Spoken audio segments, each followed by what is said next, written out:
D'abord, c'est l'heure des télescopages de Bruno Donnet. Bonjour Bruno. Bonjour Philippe Vandel. Tous les jours, Bruno, vous observez ici la fabrique médiatique. Et ce matin, vous poursuivez l'exploration de votre feuilleton politico-médiatique préféré.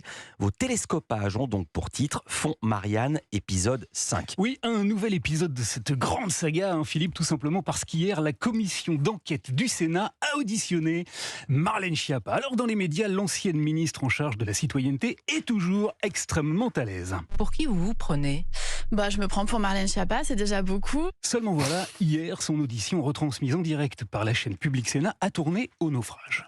J'aurai sans doute pas réponse à tout, parce que je ne suis pas omnisciente sur ce sujet. Et si j'ai choisi de vous parler de ce sujet ce matin, c'est tout simplement parce qu'il y a eu dans ce énième épisode à la fois le meilleur et le pire de ce que la mise en scène médiatique de la vie politique peut produire. Le meilleur, c'est que dans notre pays, une chaîne de télévision accessible à tous retransmet en direct l'intégralité des débats d'une commission d'enquête qui se tient au Sénat. On y constate d'abord la transparence démocratique absolue que permet la France, et ça n'est pas rien.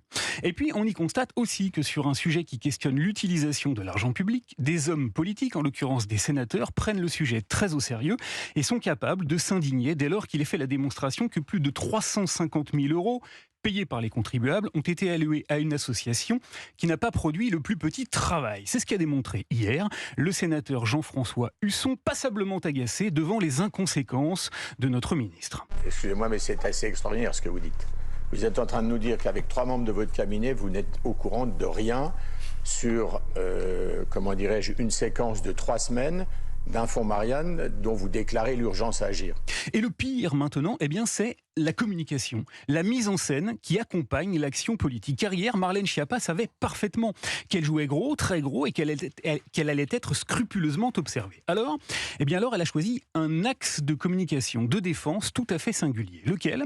Celui qui consiste à dire qu'elle n'était au courant de rien. Qu'elle n'a, dans cette affaire, rien vu, rien entendu, et tenez-vous bien, rien décidé. Je n'ai pas interrogé les différents acteurs. Durant toute son audition, Marlène Schiappa a choisi de mettre en scène un amateurisme absolu. Je redis que je n'avais pas d'implication personnelle. D'affirmer très tranquillement que ce n'était pas elle qui travaillait, mais uniquement les membres de son cabinet. Je ne suis pas directeur d'administration, ou préfet, ou chargé de mission. Et de tenter de faire avaler à ses interlocuteurs que contrôler, arbitrer, décider en un mot, travailler ne faisait pas partie de ses ministérielles prérogatives. Il n'est pas du rôle du ministre de faire de l'ingénierie et d'ouvrir le capot. Alors c'est heureux, Claude Raynal, qui préside la commission sénatoriale, a tout de même tenu à rappeler un petit principe à la ministre Schiappa. Quand il y a une position d'un cabinet, elle engage son ministre. Et il lui a fait observer qu'il n'était dupe de rien et que ni ses trous de mémoire, ni sa manière de reporter la responsabilité sur les membres de son équipe ne lui semblait convaincant. Madame la ministre,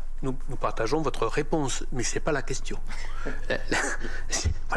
On ne répond pas à la question. Alors voilà, il y a 15 jours, Marlène Schiappa avait trouvé pour sa défense une formule très méticuleusement préparée. Mais pardon, c'est le procès de Kafka. Malheureusement, hier, c'est plutôt au procès d'Ubu, le personnage créé par Alfred Jarry, docteur en pataphysique et grand maître de l'ordre de la gidouille, auquel nous avons collectivement assisté il y a quelques mois. Vous vous en souvenez, Philippe ? Cyril Hanouna avait confié ses ambitions de produire un jour Marlène Schiappa à la télévision, une riche idée et une splendide filiation, tant la ministre semble aujourd'hui tout à fait prête à coller sans la moindre vergogne des nouilles dans le slip de la République. Merci beaucoup Bruno Donnet.